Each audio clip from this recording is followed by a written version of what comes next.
A black elderly woman humiliated at the bank, and luckily to her VIN Diesel was there.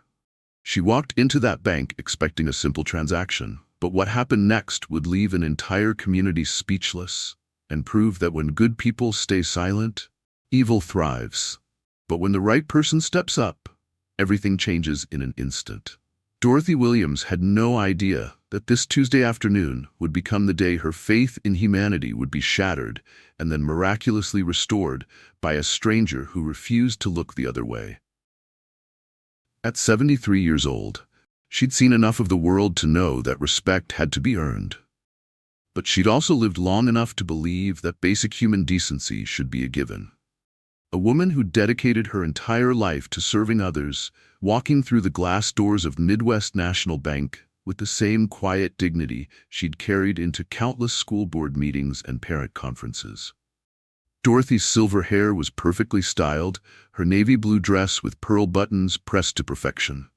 The same Sunday dress she'd worn to church for 5 years running. Even though it was just a Tuesday afternoon, Dorothy believed in presenting herself with the respect she hoped to receive in return. Her worn leather purse, cracked at the edges from decades of faithful service, hung carefully from her arm as she made her way across the marble floor. That slight limp in her left leg told the story of the car accident that had ended her teaching career 3 years too early. But Dorothy Williams had never let adversity define her limits. 42 years as an elementary school principal had taught her that strength came from dignity, not from volume. The gold wedding band catching the afternoon light on her finger represented 51 years of marriage to Raymond Williams, a Vietnam veteran who'd spent 3 decades building engines at the Ford plant before lung disease took him away 3 years ago. That ring had never left her finger, not even during the darkest days of grief when friends suggested it might be time to move on. Today's mission was deeply personal. Dorothy clutched a manila envelope containing the paperwork that would allow her to access their joint savings account for one specific purpose: to pay for the final engraving on Raymond's headstone. $800 to complete the inscription: devoted husband, proud veteran, forever loved. It was money she had every legal right to access, money that represented a lifetime of careful budgeting and shared sacrifice. This bank had been Dorothy's financial home for 30 years. She remembered when they'd remodeled the lobby, knew the names of longtime employees, had brought Christmas cookies to the staff every December until Raymond became too ill to make the journey with her. This wasn't just a bank.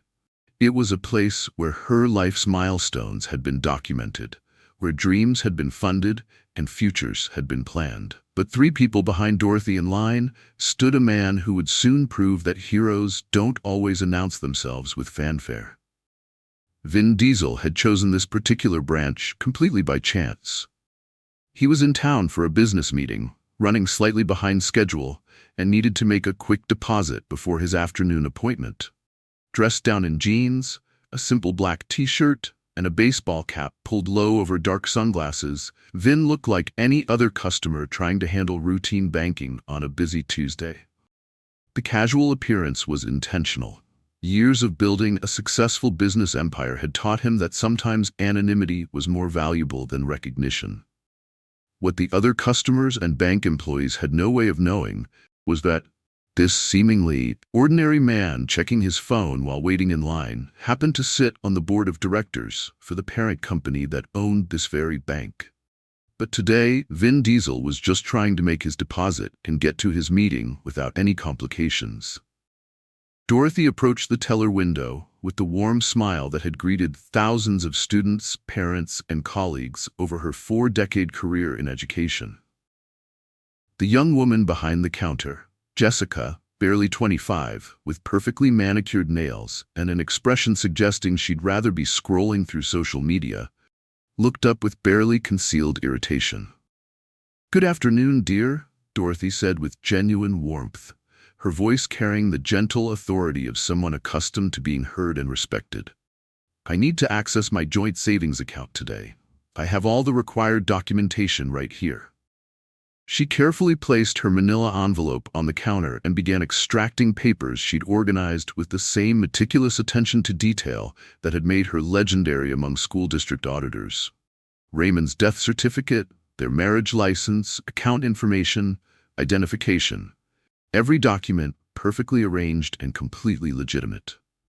Dorothy expected the routine courtesy she'd received at this branch for 3 decades. Instead, Jessica's response sent a chill through the air that even other customers began to notice. Without properly examining the paperwork, Jessica pushed the documents back across the counter with a dismissive gesture that would have been unthinkable just a generation ago. "Ma'am, these documents look suspicious to me. I'm calling my supervisor over because this seems irregular." The word irregular hung in the air like an accusation. Dorothy felt her carefully maintained composure waver for the first time in years. She'd taught children to treat others with respect, had spent decades proving that dignity and kindness could overcome any obstacle. But standing in a bank where she'd been a loyal customer for 30 years, Dorothy suddenly realized she was about to face a test she'd never prepared for. What she didn't know was that her quiet grace under pressure was about to expose something ugly about human nature, but also reveal something beautiful about unexpected allies. And what Jessica had no way of anticipating was that the man in the baseball cap standing quietly in line was about to witness behavior that would force him to choose between comfortable silence and uncomfortable action. Welcome to Mirror Stories, the channel where storytelling becomes self-discovery. Don't forget to subscribe, because every story is a mirror, and every mirror shows us something new. The supervisor was walking over with a look that suggested Dorothy's day was about to get much worse before it got better. Jessica didn't even pretend to examine Dorothy's paperwork. She simply waved her hand dismissively and called out across the bank floor, "Kevin, I need you over here right now. We have a situation." The word situation echoed through the lobby like a warning bell. Other customers began turning their heads. Whispers started floating through the air, and Dorothy felt the weight of unwanted attention settling on her shoulders like a heavy blanket. She'd spent her entire career commanding respect in boardrooms filled with school district officials, but standing at this teller window, she suddenly felt smaller than she had in decades. Kevin Morrison strutted over with the kind of aggressive confidence that screamed middle management trying to prove something to someone, anyone who might be watching. At 34, he'd been promoted to branch supervisor 6 months ago and treated every interaction like an opportunity to demonstrate his authority. His perfectly pressed shirt, his too firm handshake, his habit of speaking just a little too loudly. Everything about Kevin suggested a man who confused intimidation with leadership. He didn't even acknowledge Dorothy's presence at first. Instead, he leaned over to Jessica and spoke in stage whispers that were clearly intended for Dorothy to overhear. "What's the problem here? Another one of these confused elderly people trying to access accounts that don't belong to them?" Dorothy's spine straightened. 42 years of dealing with difficult parents, stubborn school board members, and bureaucratic nonsense had taught her to recognize disrespect when she heard it. But she also knew that responding with anger would only confirm whatever assumptions they'd already made about her. "Excuse me," Dorothy said with the calm authority that had once silenced entire auditoriums full of parents during heated PTA meetings. "I'm Dorothy Williams, and I've been banking at this location for 30 years. These are legitimate documents for accessing my joint savings account." Kevin finally looked at her, but his expression suggested he was looking through her rather than at her. He picked up her paperwork with theatrical skepticism, holding the documents at arm's length like they might contaminate him. "Ma'am, I have to tell you, these papers look highly suspicious to me," Kevin announced loudly enough for half the lobby to hear. "The signatures don't look right, and frankly, we've been having problems with people trying to impersonate account holders." Dorothy felt her heart racing, but her voice remained steady. "Young man, I taught at Roosevelt Elementary for 4 decades. I was the principal for the last 15 years. You can call the school district if you need character references." But Kevin was just getting started. "Ma'am, With all due respect, that doesn't really matter here. What matters is that these documents don't pass our security protocols. The other customers were no longer even pretending not to stare. Dorothy could hear fragments of whispered conversations. Poor old woman, probably dementia. They should call someone to pick her up. Each whisper felt like a small knife cutting away at the dignity she'd spent a lifetime building. Dorothy's voice began to tremble slightly, not from fear, but from the effort of maintaining her composure in the face of such blatant disrespect. The money I'm trying to access is for my husband's headstone engraving. Raymond served 2 tours in Vietnam. He worked at the Ford plant for 30 years. He passed away 3 years ago, and I just want to honor his memory with a proper memorial. You'd think mentioning a Vietnam veteran's memorial would soften even the hardest heart, but Kevin's response was somehow even worse than his initial dismissal. Ma'am, I understand you think you have some connection to this account, but I'm going to need you to come back with a family member who can verify your identity. Maybe a son or daughter who can help you understand what's happening here.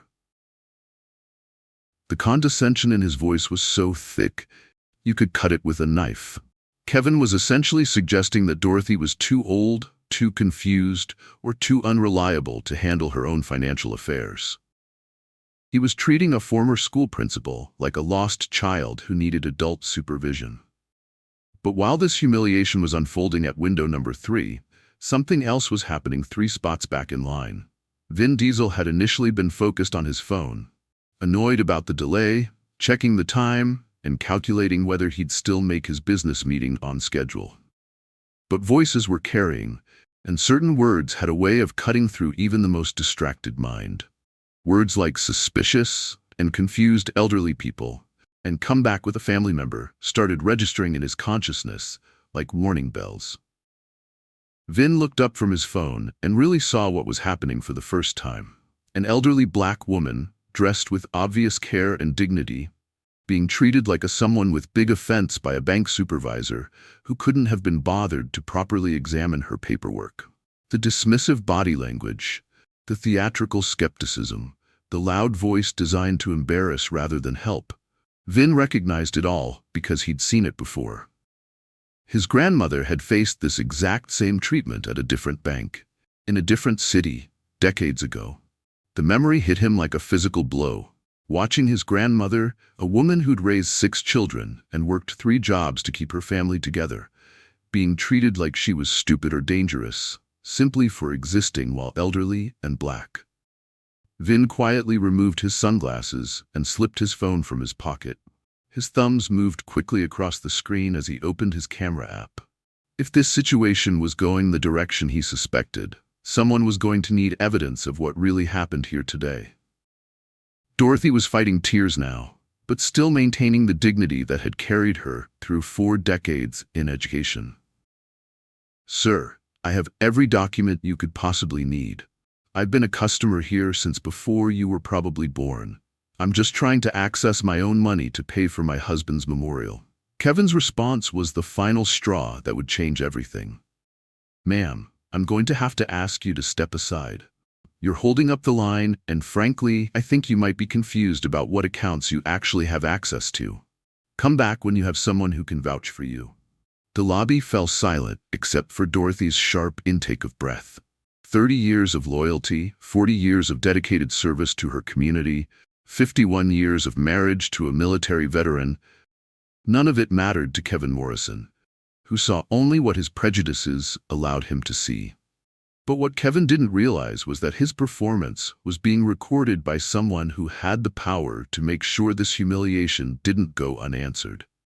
And what Dorothy couldn't possibly know was that her grace under pressure was about to attract the attention of exactly the right person at exactly the right moment. The security guard was walking over, and Dorothy Williams was about to discover whether she was truly alone in a world that had forgotten the meaning of respect. What happened next crossed every line of human decency, but it also revealed something powerful about the moment when a good person decides they've seen enough injustice for one day. Kevin Morrison was about to make the biggest mistake of his career. And he was going to do it with an audience of 30 witnesses who would never forget what they saw next. "Ma'am, I'm starting to think you might have some mental capacity issues here," Kevin announced loud enough for the entire lobby to hear. His voice carried that cruel satisfaction of someone who thought he was winning a game that only existed in his own mind. "Are you sure you even remember what bank you're supposed to be at? Because honestly, you seem pretty confused about basic things." The words hit Dorothy really hard. Mental capacity issues? Confused. These weren't just insults. They were attacks on the very foundation of who she was. A woman who'd managed million-dollar school budgets, who'd navigated complex state education regulations, who'd successfully guided thousands of children through their formative years, was being treated like she couldn't remember her own name. But Kevin wasn't finished destroying Dorothy's dignity. He turned to Jessica with a theatrical sigh that was clearly meant for everyone to hear. "You know what? I think we might be looking at one of those elder abuse situations. Someone's probably trying to scam this poor, confused elderly woman into accessing accounts that don't belong to her." Dorothy's hands were shaking now, but not from fear. From the enormous effort it was taking to maintain her composure in the face of such calculated cruelty. Every instinct honed from decades of dealing with difficult situations told her to stay calm, to respond with dignity, to prove them wrong through her actions rather than her words. "Sir," Dorothy said, her voice barely above a whisper, but still carrying the authority of someone accustomed to being heard and respected. "I am not confused. I am not being scammed. I am trying to access my own money to pay for my deceased husband's memorial. These are legitimate documents, and I am a legitimate customer who has banked here for 30 years. But Kevin was already motioning toward the security desk, his hand cutting through the air like he was dismissing a troublesome child. "Lawrence, can you come over here, please? We might need to have this woman removed from the premises for her own protection." Lawrence Williams, no relation to Dorothy despite sharing her last name, was a 62-year-old security guard who'd taken this job to supplement his retirement income. He'd seen enough of life to recognize injustice when it was happening right in front of him, but he also knew that challenging management could cost him the job he needed to pay for his medications. Lawrence approached slowly, his hand resting on his radio, but his eyes filled with the kind of reluctant sadness that comes from being forced to participate in something you know is wrong. Other customers were shifting uncomfortably, some looking away, others pulling out their phones, but not quite having the courage to actually record what was happening. "Please don't make me call your family to come get you," Kevin continued, his voice dripping with false concern that fooled absolutely no one. "Because frankly, someone needs to know that you're wandering around trying to access bank accounts that you clearly don't understand." Dorothy's composure finally began to crack, not because she was angry, but because the sheer cruelty of the situation was overwhelming even her legendary self-control. Here was a man young enough to be her son, treating her like she was dangerous or delusional, threatening to call her family like she was a lost child who'd wandered away from supervision. The other customers were watching this humiliation unfold like it was entertainment. Some looked uncomfortable. Others seemed almost fascinated by the spectacle, but not one person was stepping forward to say that what they were witnessing was fundamentally wrong. But 3 spots back in line, Vin Diesel was having the internal battle that would define the next 15 minutes of everyone's lives. His first instinct was the same as everyone else's. Mind your own business. Don't get involved. Let someone else handle it.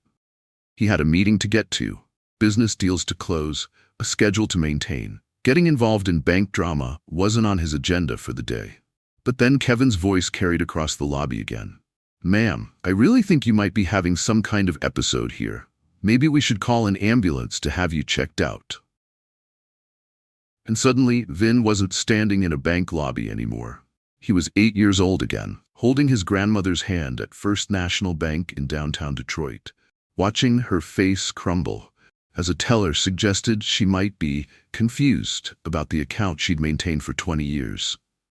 He remembered the way her voice had shaken when she tried to explain that she just needed to withdraw money for his school clothes. He remembered feeling helpless and small and angry that the adults were treating his grandmother, the strongest person he knew, like she was stupid or dangerous. That memory had haunted him for 30 years. The regret that he'd been too young, too powerless to defend the woman who'd raised him when his parents couldn't. The promise he'd made to himself that if he ever had the power to stop that kind of treatment, he would never stay silent again. Kevin was still talking, his voice getting louder and more theatrical with each word. Honestly, this confused elderly woman is disrupting our entire operation here. Lawrence, I think we need to escort her out for everyone's safety. That's when Dorothy's voice finally broke. Not with anger, but with the kind of deep sadness that comes from realizing the world has become a place where basic human dignity is no longer guaranteed. I just want to honor my husband's memory, she whispered, tears finally spilling over despite her best efforts. He served his country. He worked hard his entire life. He deserves a proper memorial, and I have every right to access our money to pay for it. The rawness in her voice, the simple truth of what she was asking for, should have melted the hardest heart. Instead, Kevin saw vulnerability and decided to exploit it. Ma'am, you need to leave now, or I'm going to have to call the police to remove you. You're clearly not competent to handle financial transactions, and you're disturbing our other customers. That was the moment Vin Diesel decided he'd heard enough. He stepped forward, his voice cutting through the lobby with calm authority that made everyone turn to look at him. Excuse me. What exactly is the problem here? Kevin looked up, clearly annoyed at this new interruption to his power display. Sir, this doesn't concern you. Please step back in line. But Vin Diesel wasn't stepping anywhere. Actually, I think it does concern me. I've been standing here listening to you humiliate this woman for the past 10 minutes, and I'd like to understand exactly what policy you're following. Dorothy looked up through her tears at this stranger, who'd decided to speak up when no one else would. She didn't know who he was or why he cared, but for the first time in 30 minutes, someone was treating her like a human being, deserving of basic respect. Kevin's face was already turning red, but he had no idea that his day was about to go from bad to career-ending in the span of a single phone call. If you were in that lobby, watching Dorothy being humiliated, would you have had the courage to speak up? What would it take for you to step forward when someone needs defending? Let me know in the comments, because this story is about to show us what real courage looks like when it matters most. The entire bank had gone silent, and everyone was about to discover that sometimes the most ordinary-looking person in the room has the power to change everything. Vin Diesel stepped closer to the teller window, his presence commanding attention without raising his voice. There was something about the way he carried himself, confident but not aggressive, authoritative but respectful, that made everyone in the lobby pay attention. I've been standing here for 15 minutes watching this interaction, Vin said, his voice calm but carrying the kind of quiet power that made Kevin shift uncomfortably. And I have to ask, what specific policy are you following that requires you to treat a longtime customer with such obvious disrespect? Kevin's defensive instincts kicked in immediately. His chest puffed out, his voice got louder, and he fell back on the classic response of someone who knew they were wrong, but refused to admit it. Sir, this woman is being extremely difficult, Kevin announced, gesturing toward Dorothy like she was an object rather than a person. She's trying to access accounts with questionable documentation, and frankly, she seems confused about basic banking procedures. We have protocols to protect our customers from fraud. Vin Diesel looked at Kevin with the kind of measured stare that suggested he was calculating exactly how many different ways this conversation could go. Questionable documentation? Would you mind if I took a look at what she's provided? Kevin hesitated. Something about this stranger's calm confidence was making him nervous in ways he couldn't quite identify, but his pride wouldn't let him back down in front of an audience. I don't see how that's any of your business, Kevin replied, but his voice had lost some of its earlier bravado. Dorothy, still shaking from the emotional assault she'd endured, quietly handed her manila envelope to Vin Diesel. Please, she whispered, I just want someone to actually look at my papers." Vin spread the documents across the counter with the careful attention of someone who actually understood what he was examining. Death certificate. Official, notarized, completely legitimate. Marriage license, original copy, properly filed, clearly authentic. Account information, detailed, accurate, matching the bank's own records. Identification, current, valid, unquestionably real.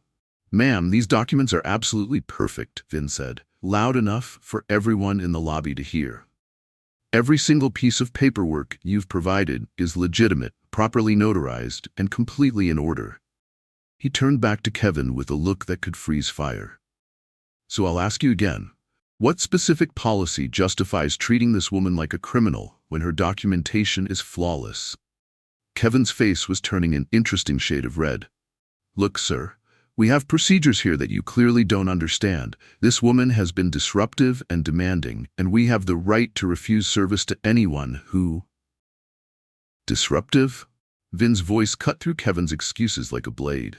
"She asked to access her own money with perfect documentation, and you've spent 20 minutes questioning her mental capacity and threatening to have her removed. Exactly what part of that seems disruptive to you?"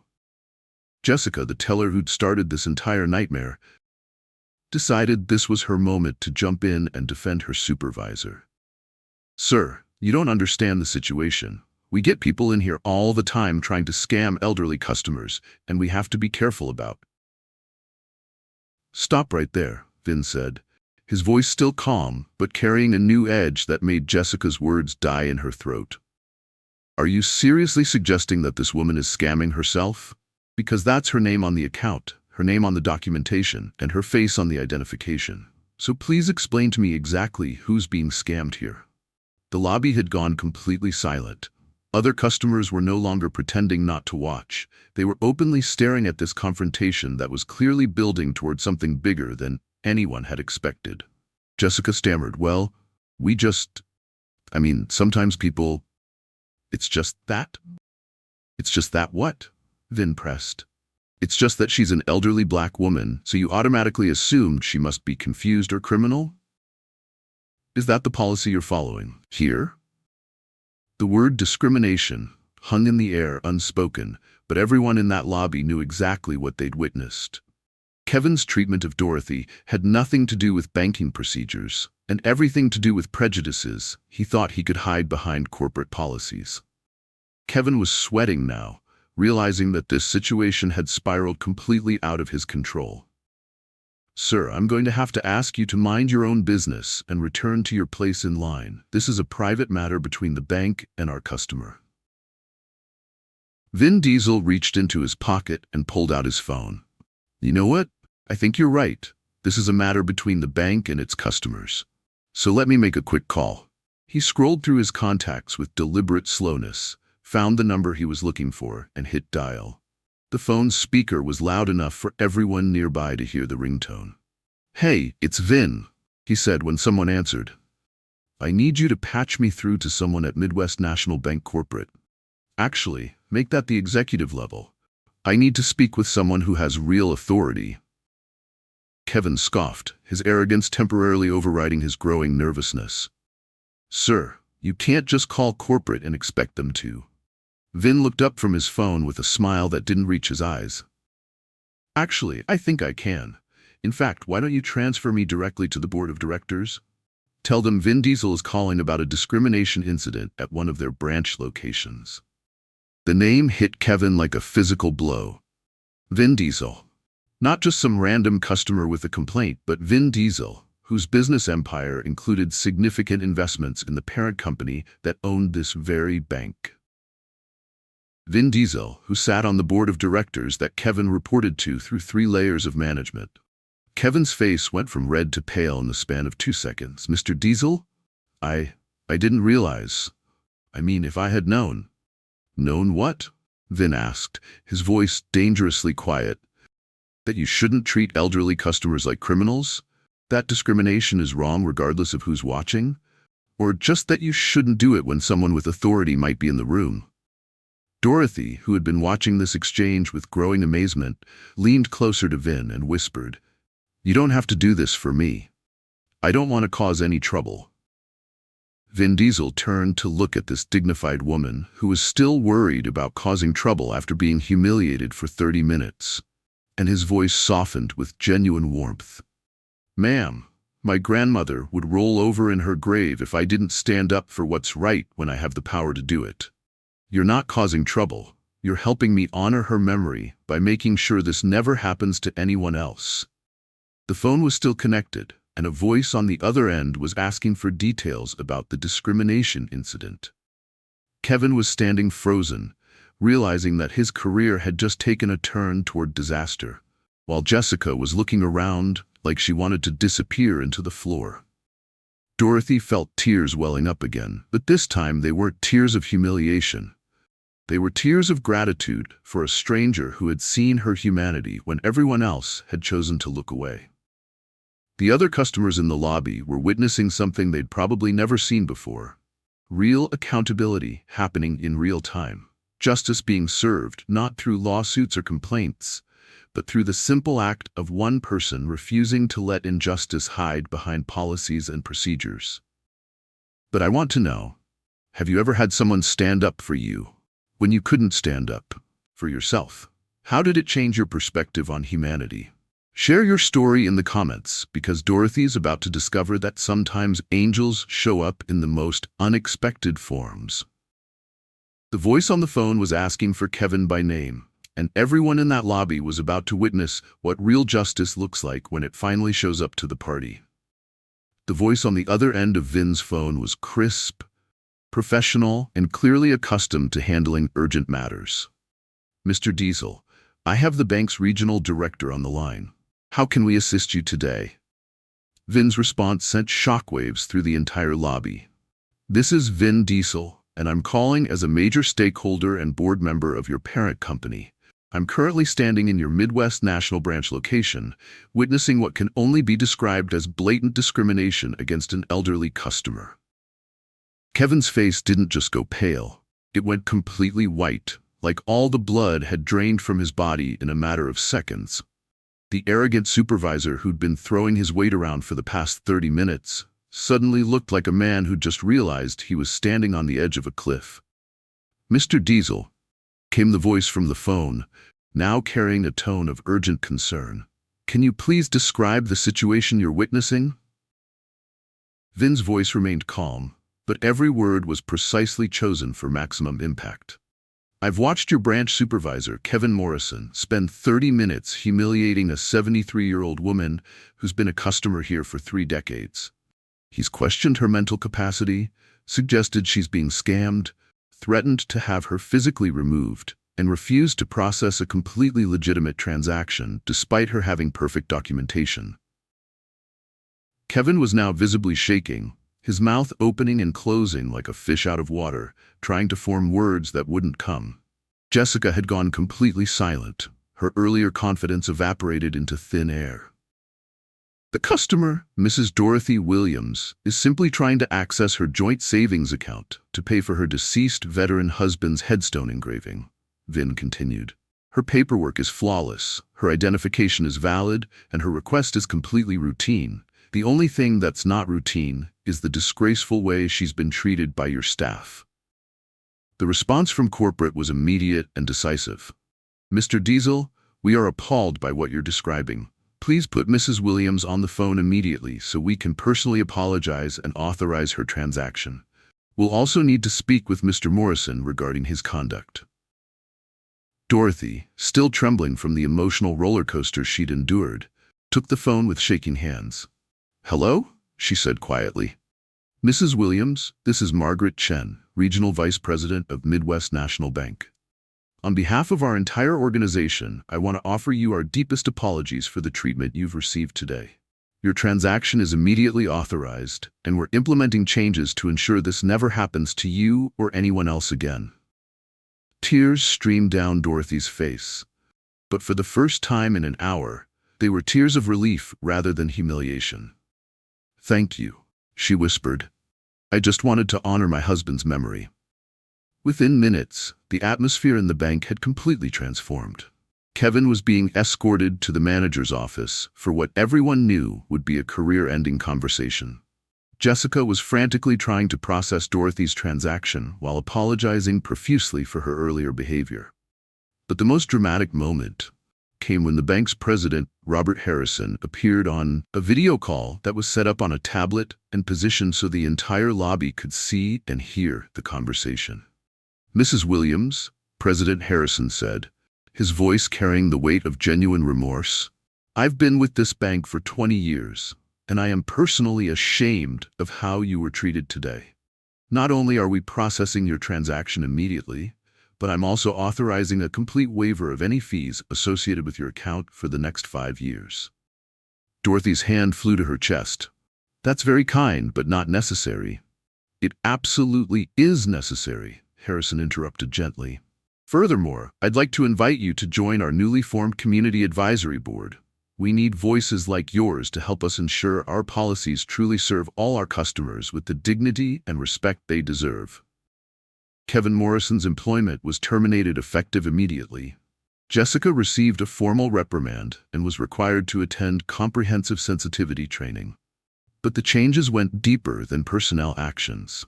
Within a week, Midwest National Bank had implemented new customer service protocols specifically designed to prevent discrimination. Every employee received mandatory training on treating elderly customers with respect and dignity. Dorothy's story became a case study used throughout the entire banking network. But perhaps the most powerful moment came when Dorothy, with her transaction finally completed, turned to thank the stranger who had changed her life. "I don't know how to thank you," she said through tears that wouldn't stop flowing. "You didn't even know me, but you saw my humanity when no one else would." Vin Diesel's response would stay with Dorothy for the rest of her life. "Mrs. Williams, respect costs nothing but means everything. My grandmother taught me that dignity isn't something you earn. It's something every human being deserves simply for existing. I just made sure this bank remembered that lesson." 2 weeks later, Dorothy stood in the cemetery next to Raymond's newly completed headstone. The engraving was perfect. "Devoted husband, proud veteran, forever loved." But she wasn't standing there alone. Vin Diesel had asked if he could attend the dedication ceremony, explaining that witnessing Dorothy's grace under pressure had reminded him why he'd gone into business in the first place, to create positive change in the world. A black elderly woman, humiliated at the bank, and luckily to her, Vin Diesel was there.